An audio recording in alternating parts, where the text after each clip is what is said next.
এটা এক ধরনের ভয় দেখানোর কৌশল। এবং আমি এগুলোতে ভয় পাই না খুব একটা, খুব একটা না, আমি পাই না।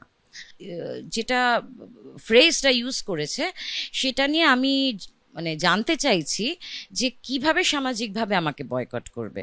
মানে সামাজিক বয়কট মানে একঘরে করে দেওয়ার, আগে যেরকম হতো অনেক আগে, যে মুচি নাপিত সবাইকে, মানে কেউ তার কোনো কাজ করবে না, মুদি দোকান থেকে বাজার থেকে তাকে বাজার দেবে না, মানে একটা মানুষকে সবভাবে কোণঠাসা করার।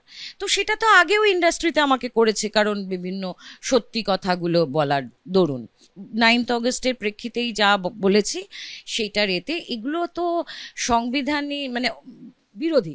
এটা দেওয়া আছে সোদপুরের অধিবাসী বৃন্দ, মানে এক্ষেত্রে কি মনে করছেন নেপথ্যে কে বা কারা? এটা একদমই শাসক দলের লোকজন, এবং আমার বিশ্বাস আমার বিল্ডিং এর লোকজনও সেখানে রয়েছে।